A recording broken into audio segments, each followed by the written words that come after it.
Meus irmãos, que Deus nos abençoe, que Jesus nos felicite sempre com a sua paz.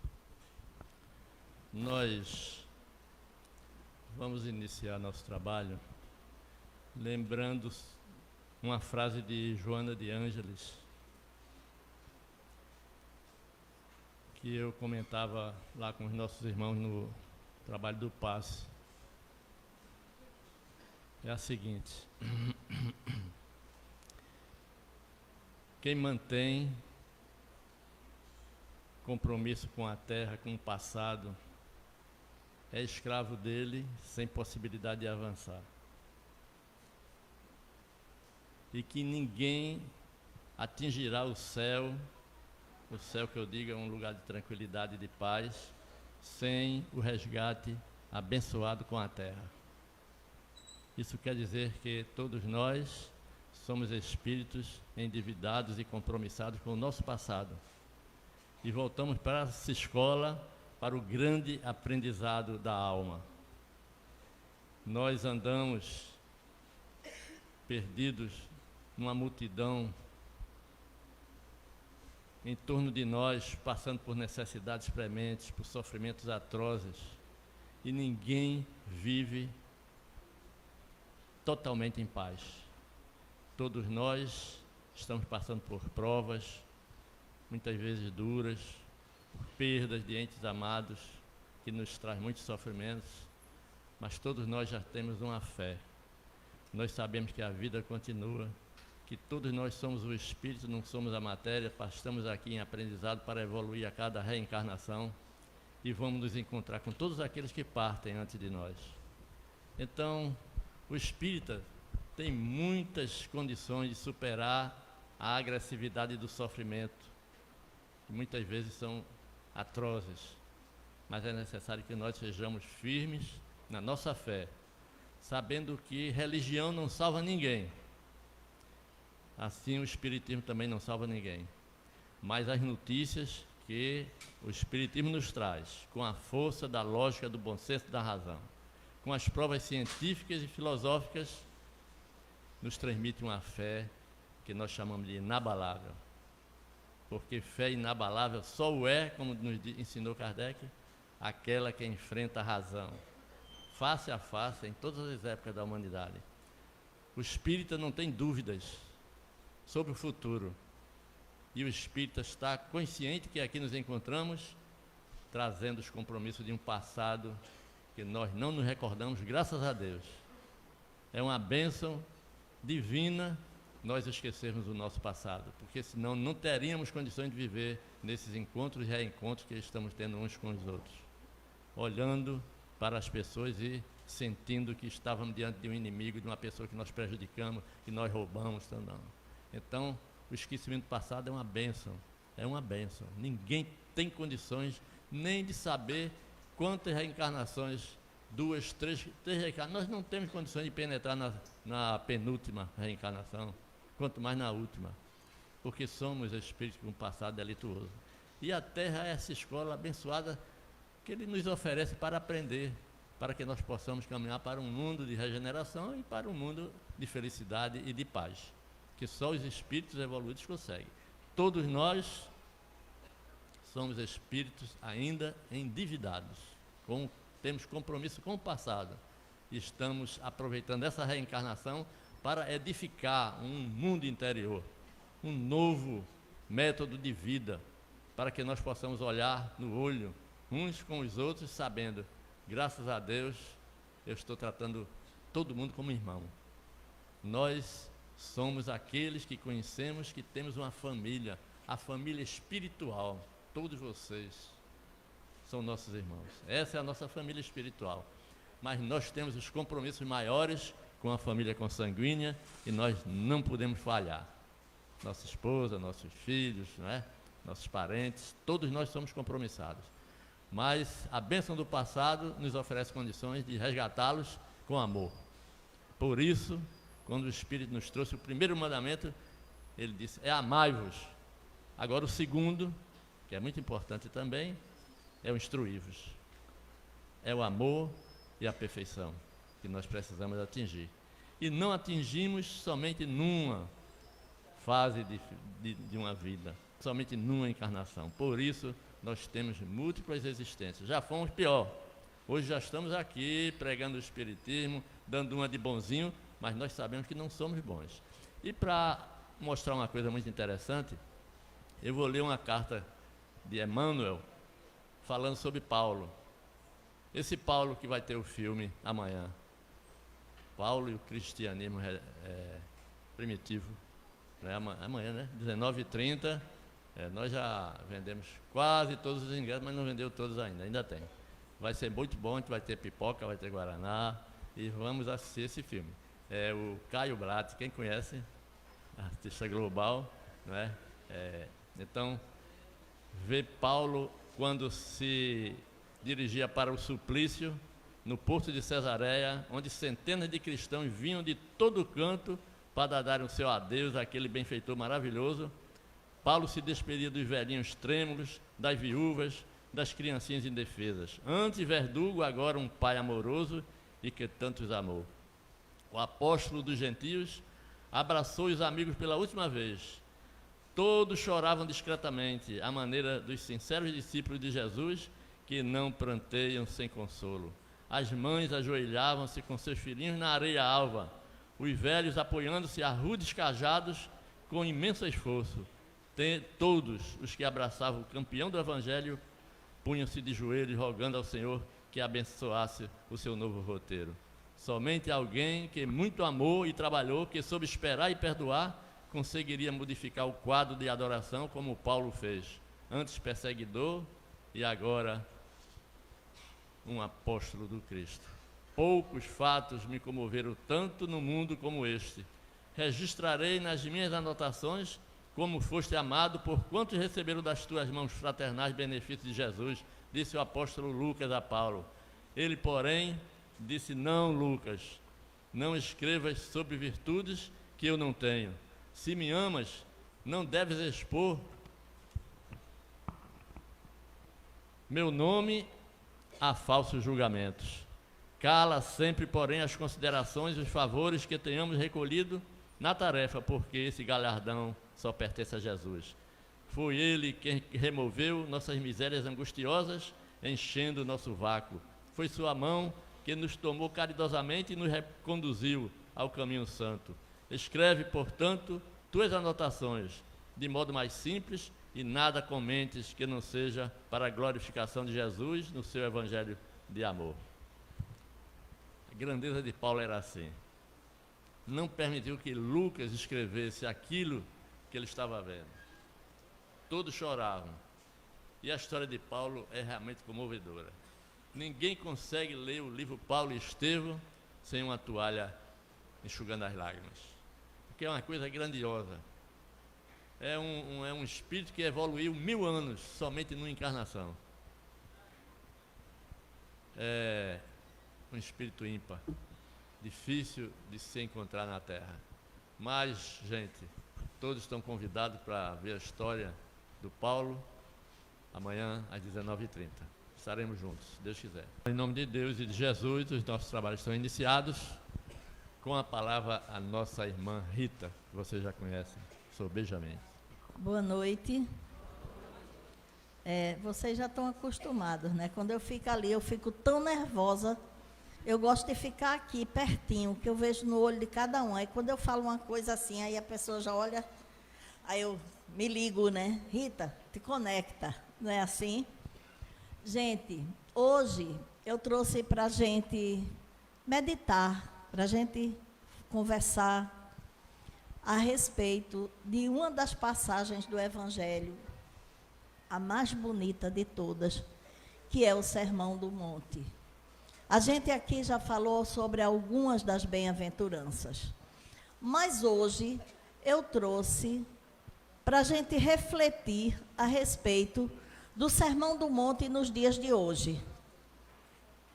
Como a gente encararia esse sermão hoje, agora, quando as mídias formam opiniões, quando uma postagem ela já faz com que tantas pessoas se manifestem a favor, contra, discussões, distúrbio, desavenças entre famílias, às vezes por uma postagem, né? Um comentário, uma foto, uma coisa. A gente já pensou, se Jesus estivesse com a gente hoje, como era que Jesus se comportaria diante desse turbilhão de notícias, desse turbilhão de atitudes impensadas, a maioria impensadas, porque muitos desses comentários são impensados. E a gente remonta lá atrás e imagina Jesus falando com aquela tranquilidade que só ele trouxe, falando para as pessoas de uma forma, para muitos ainda incompreensível. Mas a gente lendo, a gente percebe que Jesus não veio falar para o homem daquela época. Era assim os costumes de uma época, mas ele falava para o espírito imortal. Tanto que até hoje, tudo que ele falou é atual, é atualíssimo. A gente pode colocar em qualquer atitude das nossas vidas, em qualquer situação que a gente esteja passando, a gente percebe que tudo que ele nos trouxe é atual, porque ele não falou simplesmente para aqueles que estavam junto deles. Ele continua falando para nós do século 21 e vai falar até o fim dos tempos, quando ele diz que não vai deixar que nenhuma das suas ovelhas se perca. Quando ele fala que quem pede um peixe ao pai, o pai não dá uma serpente. Quando ele fala toda aquela lição de amor que ele trouxe. Vocês já leram o Sermão da Montanha? A gente lê, mas a gente já meditou no Sermão da Montanha. E mais eu vou mais ainda. A gente já tentou incorporar o Sermão da Montanha. Normalmente é o tipo do texto que a gente vai olhando e diz, mas é muito difícil. É a primeira coisa que se diz. Mas ali está contido o maior código de amor que toda a humanidade já viu. Jesus, quando falou naquele momento, ele muitas vezes ele foi brando, mas ele também foi muitas vezes enérgico. Por quê? A brandura de Jesus é para aqueles que iriam incorporar na sua vida aqueles ensinamentos. Ele foi enérgico para aquele povo que desconhecia tantas e tantas coisas e que hoje, mesmo a gente tendo esse acesso, tendo a capacidade intelectual, tendo a capacidade de comunicação, tendo a capacidade de se conectar, vamos usar a linguagem jovem hoje, está todo mundo conectado, mesmo a gente tendo essas facilidades, a gente ainda perde tempo sem aprender. Todos nós estamos diante de um período em que a gente necessita não só aprender, mas também tentar incorporar. Todo país tem a sua Constituição, não é verdade? O planeta Terra, a Constituição do planeta Terra se chama o Sermão da Montanha. Porque ali não se perde nenhuma palavra, ali não se perde nenhuma vírgula, ali não se perde nada do que ele trouxe. Jesus, naquele momento, ele eu digo a todos nós de hoje, século 21, como os séculos que já passaram e os séculos que virão, ele diz, acenda a sua luz interior. Quando ele diz que a gente não deve acender uma candeia, a gente precisa acender aquela candeia e colocar num lugar alto para que os outros vejam. Quando ele diz, acenda a sua luz interior, trabalhe o seu processo evolutivo, trabalhe-se, porque todos nós somos uma luz na vida da gente e do outro. Quando ele diz que a gente necessita estar juntos através da humildade. Bem-aventurados os humildes. O que é a humildade? É não se achar, que hoje é muito comum se achar. Se eu digo a alguém, você não está com a roupa de grife, veja, é um motivo suficiente para a pessoa se machucar. Por quê? Porque quem falou aquilo está se achando, porque os conceitos espirituais, os conceitos de vida hoje mudaram. Hoje é valorizado tantas e tantas coisas, e ele nos trouxe essa lição: sede humildes. Ele trouxe também para todos nós uma coisa maravilhosa. O que é a oração? O que é a oração? Quando no próprio Sermão do Monte ele diz que para orar, se tranque no seu quarto. Não é um quarto espaço físico, seu quarto interior, seu coração, sua alma. Não precisa falar aquela prece rebuscada, cheia diços e diços, porque Deus conhece o nosso coração. Às vezes, simplesmente, um Senhor, olha para mim, vê a minha dificuldade, vale muito mais do que um rosário dito maquinalmente, só batendo a boca. Vale muito mais do que qualquer outra coisa, porque nós, através da oração, a nossa internet se conecta com a internet de Deus. É através dessa prece sentida dentro de nós.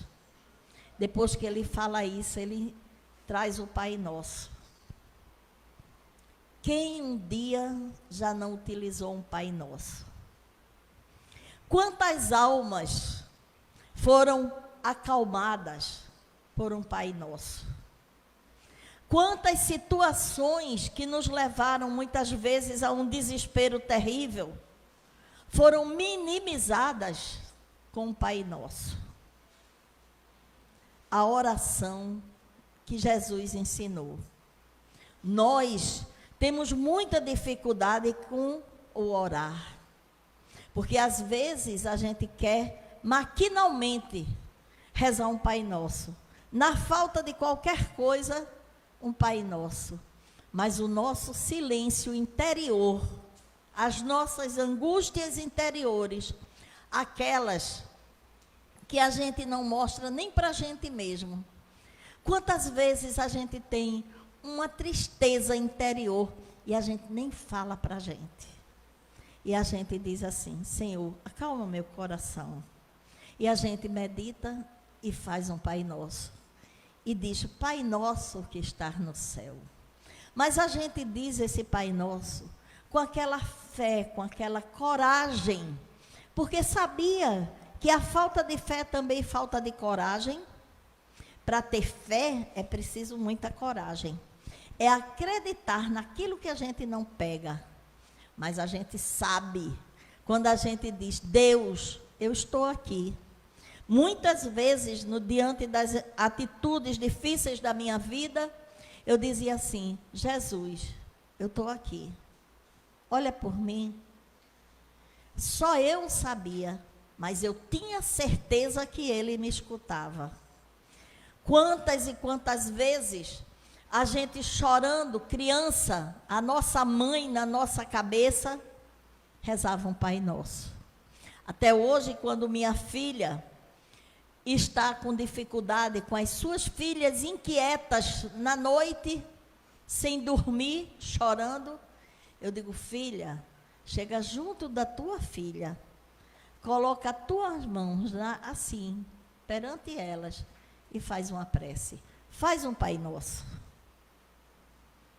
E nós relegamos a segundo plano essa grande ferramenta que Ele nos trouxe.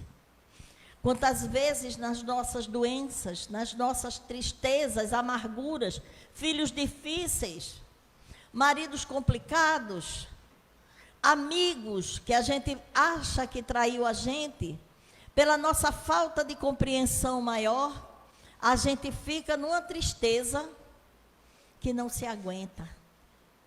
Dói. Eu acredito que todos aqui já sentiram essa dor. Mas a gente sabe que além dessa dor, existe algo que foi nos trazido por uma pessoa que é o nosso irmão maior, nosso irmão mais velho, que diminuiu a distância entre nós e Deus.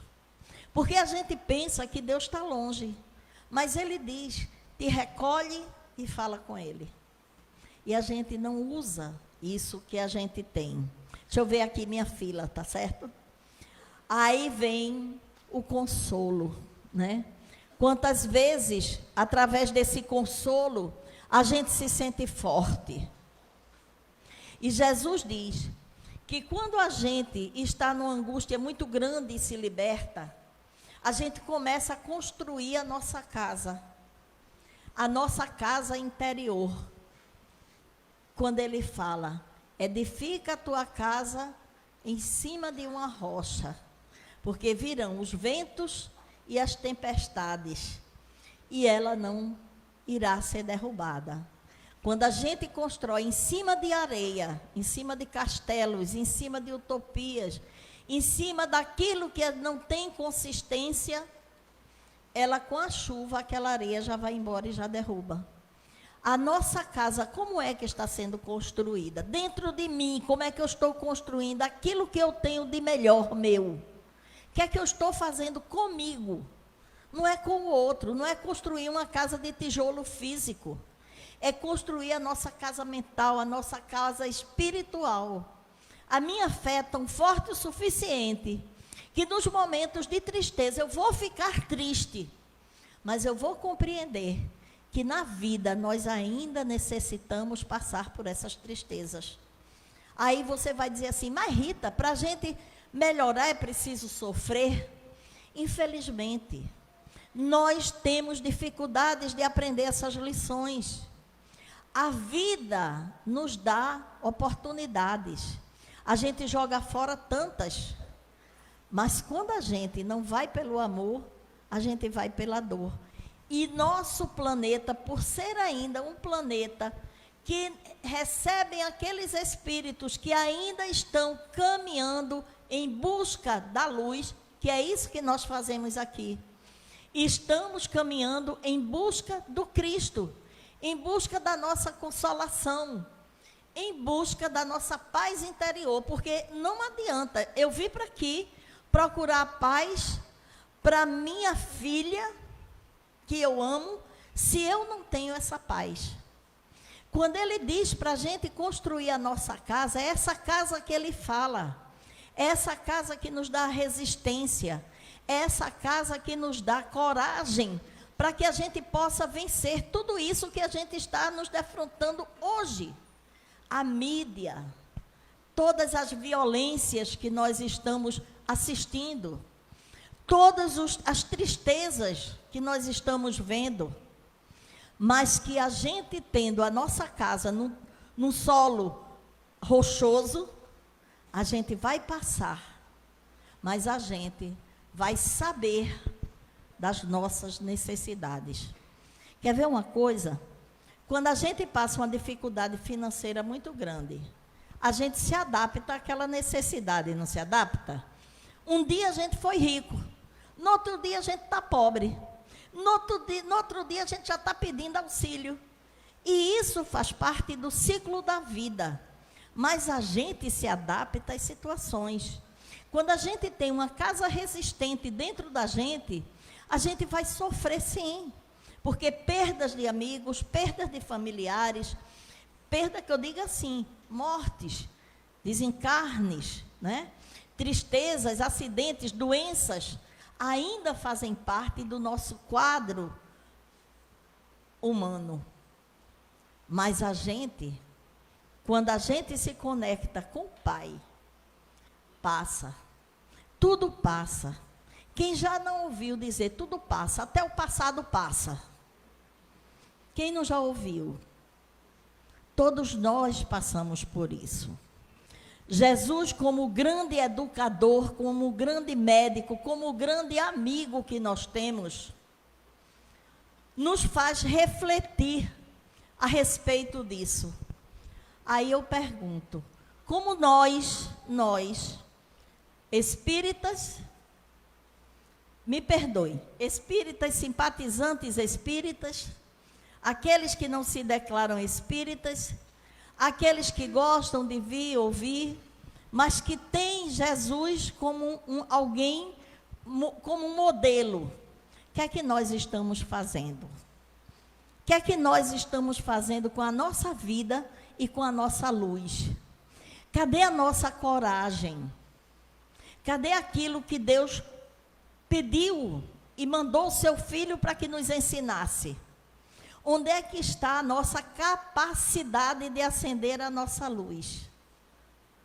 Gente, a gente todos os dias nós estamos assistindo a tantas e tantas coisas novas. São essas viroses intermináveis, são essas doenças da infância que estão voltando e ainda diz assim, está matando. Quantas e quantas doenças novas estão surgindo? E a gente, como cristão, o que é que a gente faz? Como é que a gente se recolhe no nosso quarto para pedir a Deus a misericórdia para essa humanidade, para nós, todos nós que estamos precisando? É o desemprego, é a falta do necessário. São tantas coisas hoje, mas nós que nos dizemos cristãos, estamos fazendo o quê? E a gente começa a procurar na história, na própria história da humanidade, quem Jesus influenciou. Começamos lá atrás, na época deles, quando todas aquelas leis eram leis que já tinham sido melhoradas por Moisés. E ele diz, eu não vim destruir a lei. Aí ele fala uma coisa que a gente sempre acha que a nossa força, o nosso egoísmo não diz, quando ele diz assim, amai os vossos inimigos. Tem coisa para a gente achar mais difícil do que isso? Mas Jesus também nos diz, amar quem gosta de nós, amar quem gosta, quem nos tem amor, é muito fácil. Tem trabalho para isso? Quem acha que é fácil, levante a mão. Amar o inimigo. Amar o inimigo. Quem acha que é fácil amar aquele que nos ama? Levante a mão. Todos nós, gente. Sem contar que ainda existem aquelas pessoas que dizem, eu sou assim e eu não mudo. Que engano, que tristeza para quem diz isso. Quando ele diz assim, se bateres na tua face, oferece a outra. Mas ele não fala do tapa de mão, ele fala da ofensa grave. Basta chegar hoje para uma pessoa e dizer assim, rapaz, hoje tu está feio que só. Uma grande ofensa, não é verdade? É uma ofensa. Mas se a pessoa diz assim, rapaz, eu já nasci desse jeito, o que é que eu vou fazer? Não quebrou ali uma coisa que poderia ter um final muito triste? Eu conheci uma pessoa, um parêntesezinho, que era uma pessoa muito tranquila. Mas sabe aquele sertanejo de sangue no olho? Era um homem que você conversava com ele, ele era de uma tranquilidade incrível. Todo mundo gostava dele. Um belo dia, achou de uma pessoa que tinha bebido, dizer uma piada e dizer que a mulher dele era feia. Ele andava armado, foi lá, pegou a arma, matou o cara. Veja, um momento em que não soube administrar o ímpeto, aquilo que a gente tem e acha é o meu orgulho próprio. Às vezes é muito melhor a gente ser a vítima do que ser algoz. Se hoje a pessoa ofende, e eu levo essa essa mágoa para o resto da minha vida, isso vai pesar em quem? Em quem carrega essa raiva. Essa raiva não vai ser dividida com quem nos ofendeu. Então, quando Jesus diz, oferece a outra face, oferece o outro lado do comportamento que você tem condição de dar. Você tem condição de olhar e de se superar, porque essa mágoa só vai fazer mal a você, meu amigo. Veja, que ensino. E a gente ainda acha que é dificílimo. Quantas vezes uma saída honrosa é melhor do que uma desmoralização? Quantas vezes a pessoa nos agride, porque nós somos agredidos e nem percebemos. A gente é agredido pelas propagandas que se tem na televisão, a gente é agredido por informações mentirosas, a gente é agredido pela violência que se instala na rua e a gente morre de medo. A gente sai de casa, não pode encontrar uma pessoa assim, mais diferente, que a gente já está apavorado, achando que é um bandido. Onde é que está a nossa situação de cristão? Quantas vezes uma pessoa na rua está ali deitada, a gente passa bem longe com medo. Simplesmente está alguém morrendo de fome. Não estou dizendo que são todos os casos, pode acontecer, pode. Mas como cristão, qual deve ser o meu comportamento? O mínimo que a gente pode fazer, quando a gente não pode fazer nada por esse medo, ore. Peça a Deus, Senhor, tem piedade dessas criaturas. Quantas vezes a gente encontra isso no meio das ruas, nas sarjetas, nas drogas? A gente passa, está lá caído alguém que poderia ser nosso filho. Porque hoje eles entram nas nossas casas sem pedir licença. E a gente, se não puder fazer nada por aquelas criaturas que o medo nos impede, pede a Deus, ora, liga o teu celular, pega a tua internet e conecta com Deus e pede, Senhor, tende piedade. Porque são criaturas que precisam e merecem essa piedade. Aí vamos adiante. Jesus, no seu Sermão do Monte, ele trouxe algumas fórmulas de perfeição, quando ele diz assim, olhai os lírios do campo, eles nem tecem nem fiam, mas nem Salomão, em toda a sua glória, se vestiu como ele. Quando ele diz, olhai os pássaros, que não plantam, mas Deus as alimenta. Ele traz tantas consolações, quanto mais para nós que somos seus filhos. Essa consolação que ele nos dá, quando nos compara a um lírio e a uma ave, Jesus está dizendo, tu imagina Deus contigo que tem o DNA dele. Porque nós temos esse DNA de Deus.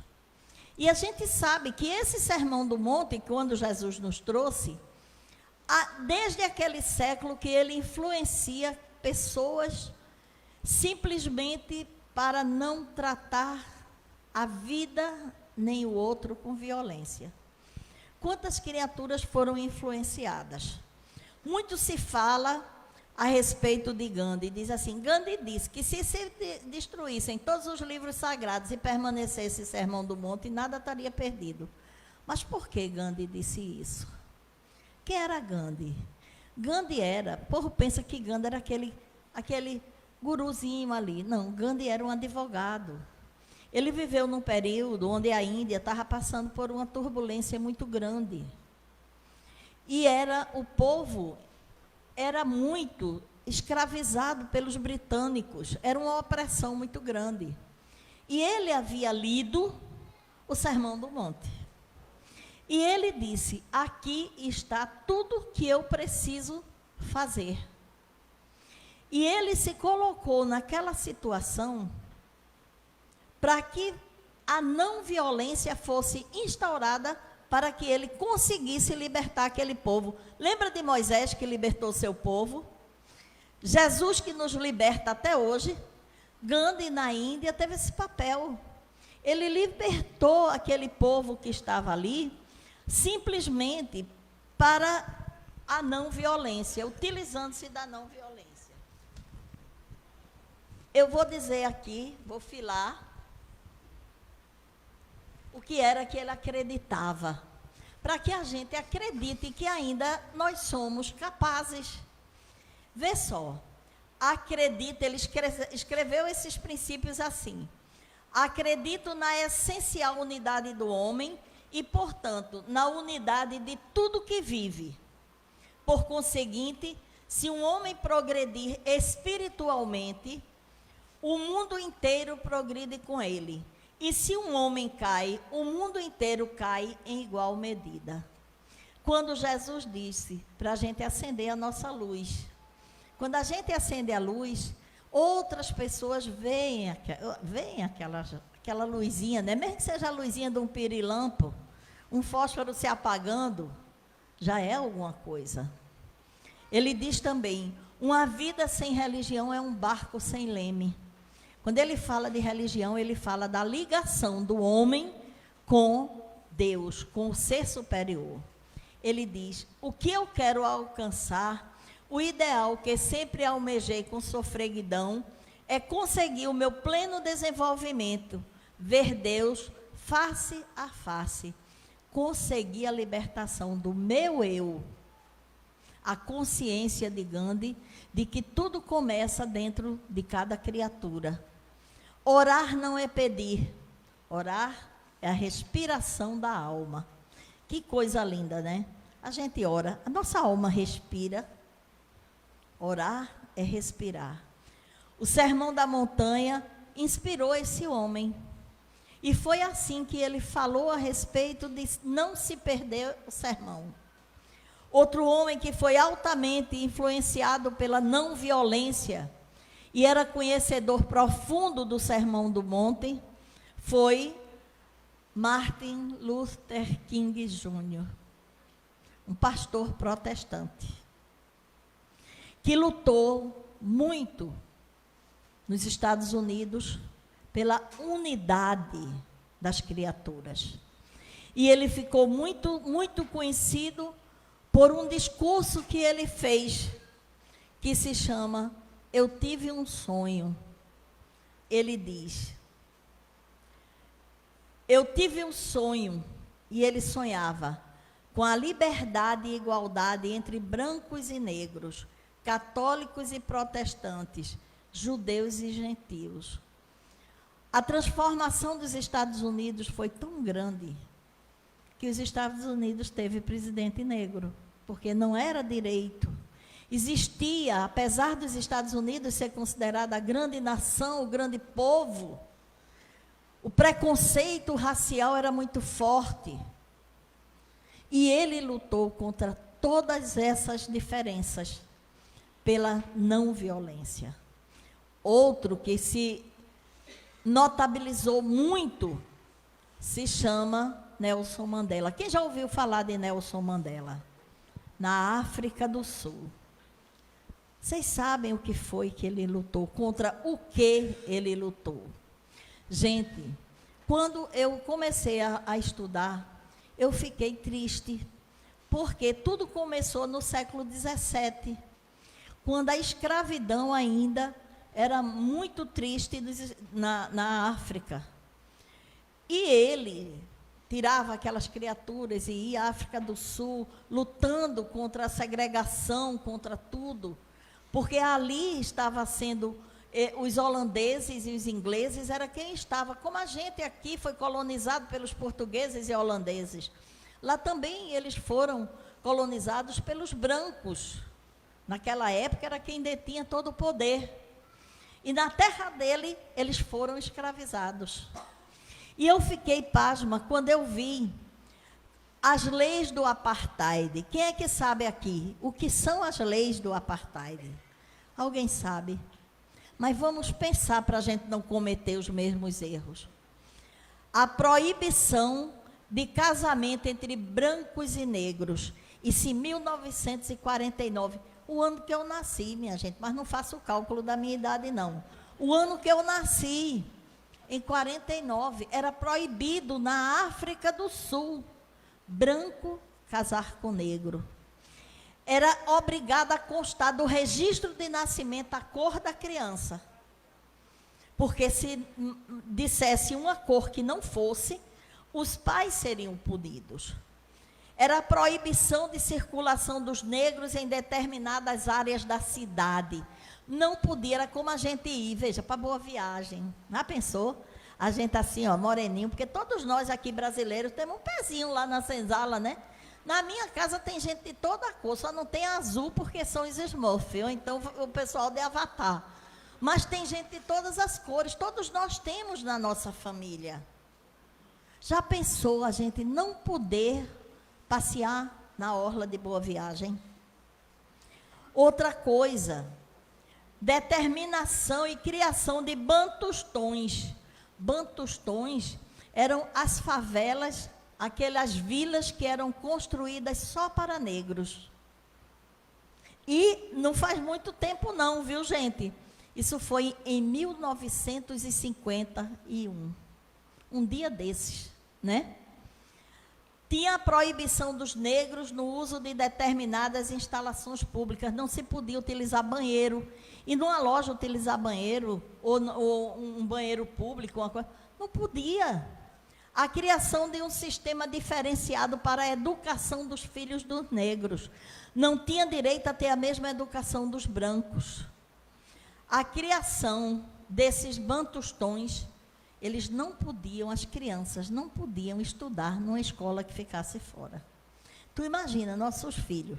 Lá em casa, atualmente, eu tenho uma netinha que é uma beleza. O cabelo dela, quando faz aquele... Ela adora, né? Solta o cabelo, fica aquela flor. Tu imagina, sem poder estudar junto com o branco. Nossos filhos. Aí vem esse nosso amigo, o Mandela. Grande batalhador. Não derramou sangue. Não derramou. Ele era totalmente a favor da brandura e da não violência. O fim do apartheid foi até 1990. Foi quando encerrou todas essas lutas, inclusive com a libertação dele, que ele estava preso. E ele foi o primeiro presidente negro da África do Sul. Um país totalmente banido da sociedade naquela época, então, por conta desse apartheid, de um preconceito. Todas essas criaturas venceram preconceitos. Aí a gente vem. Depois desses, primeiro Jesus, que a gente vai deixar por último, porque ele é o maior, eles foram libertadores dos seus países. Você imagina os libertadores das cidades. Madre Teresa de Calcutá, na Índia, Irmã Dulce, na Bahia, Chico Xavier, em Minas Gerais, Divaldo Pereira Franco, na Bahia, porque que celeiro de espíritas, Minas Gerais e Bahia. Quantas criaturas anônimas hoje ainda existem pregando a não violência? Então, foi preciso tantas criaturas, com base em um único. Porque eles venceram esses preconceitos em uma região delimitada. Aí o mundo traz todo o universo. Deus nos manda aquele que liberta a orbe terrestre. Nosso grande irmão Jesus. Que desde a sua vinda, desde o seu início, ele nos conclama, ele nos traz, nos puxa, para que a gente vença os nossos preconceitos. Porque o preconceito maior, hoje, está em nós mesmos. Nós mesmos nos dividimos. Quando nós não nos aceitamos como nós somos.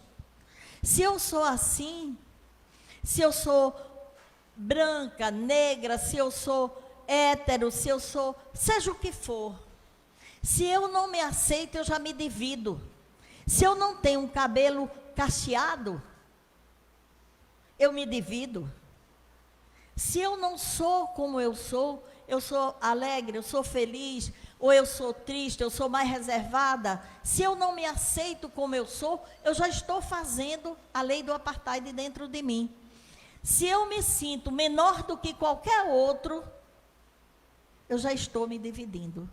E Jesus, ele veio e ele nos colocou em pé de igualdade com ele. Ele nos deu o caminho para que a gente trilhasse junto a tudo, para que um dia dissesse, como Gandhi disse, ver Deus face a face. Porque quando eu olho para meu irmão e eu vejo nele o meu reflexo, não é de beleza, porque a gente quer ver assim, né? Hoje, todo mundo tem que ser fitness, né? É assim que se chama, né? Todo mundo quer ser saradinho, né? Mulher sarada, homem sarado. Se não for, não faz parte do meu grupo. Mas se eu olho para essa criatura, que tem 15, 20 anos hoje, como eu tenho filhos e netos, muitos, e eu olho para eles, e eu me vejo neles, com as indecisões, com as reticências, com as dúvidas que eu tive lá atrás, na mesma idade. E eu compreendo que ali eu posso não ensinar, mas exemplificar. Criar um novo mundo, criar um novo conceito. O que eu posso dar de exemplo para meu filho, se na minha família é mestiça, e eu chego na rua e digo, aquele negro ali, ou aquele sarará ali, ou aquele branquelo ali, que exemplo eu estou dando?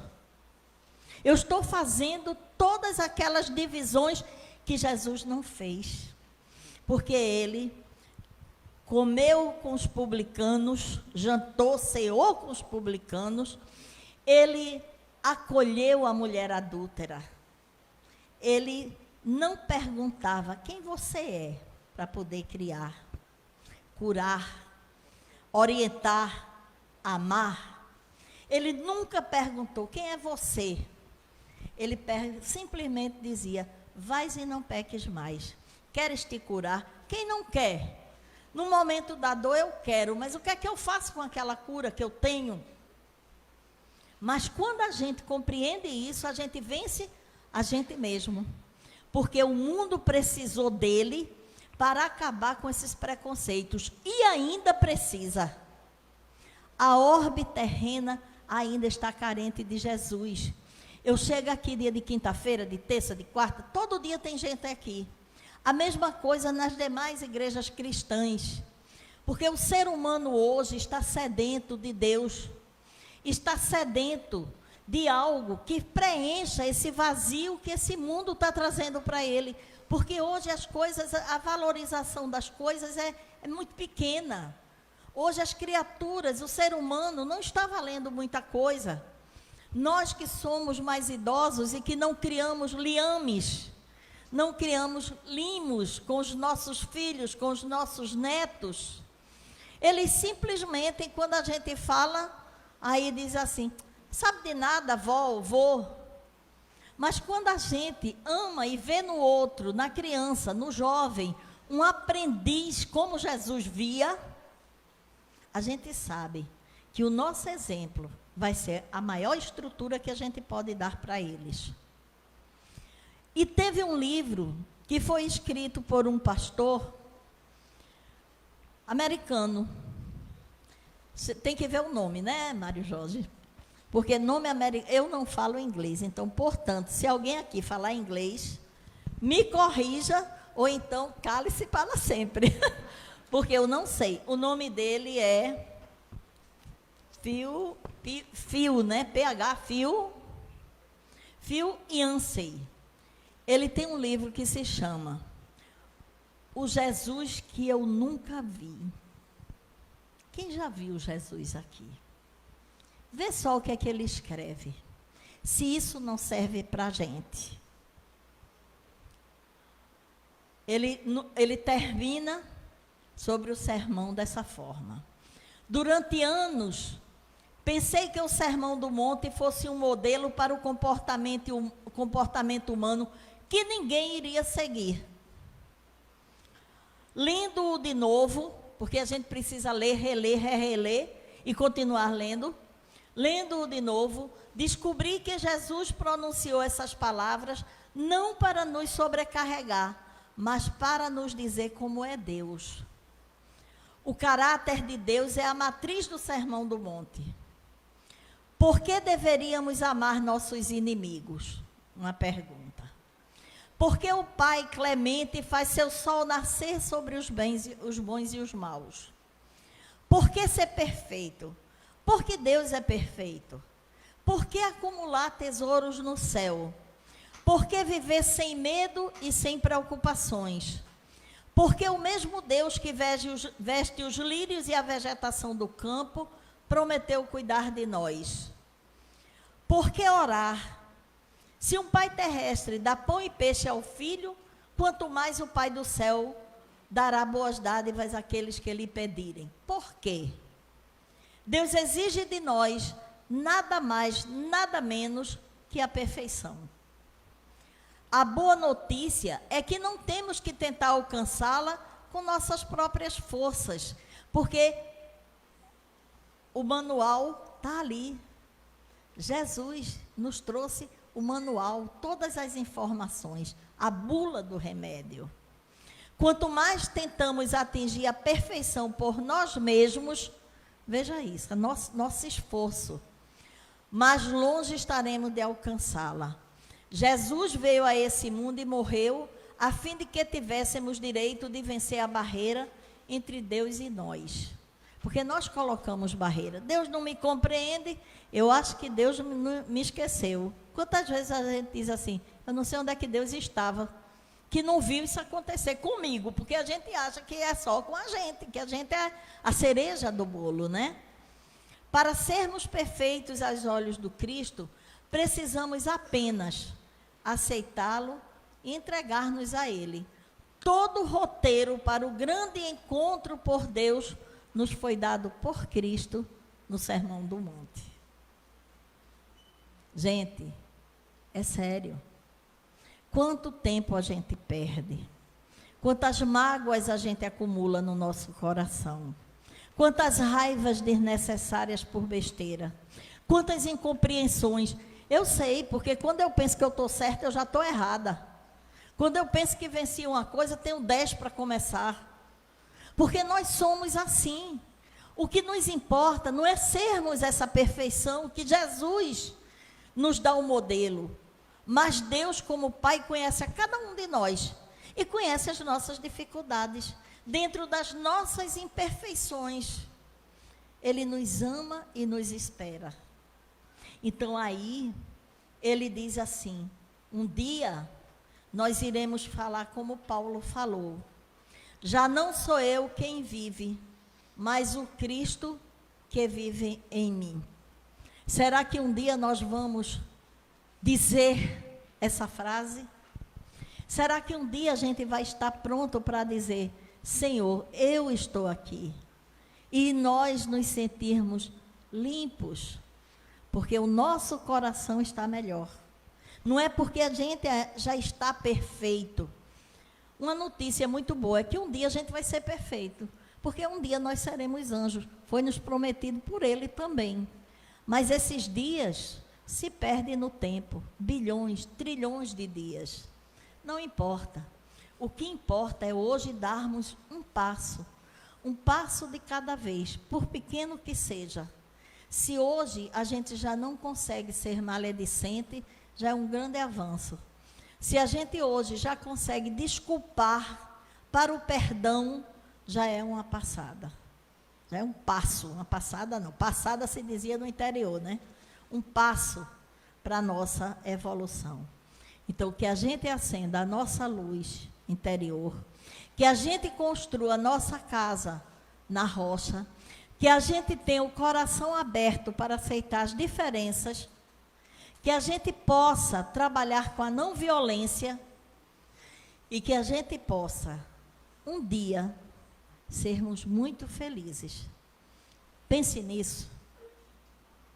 A nossa felicidade não depende de ninguém, depende de nós mesmos, da nossa paz interior, do nosso encontro com Cristo para alcançarmos face a face Deus. Muita paz para todos, que Jesus nos abençoe sempre.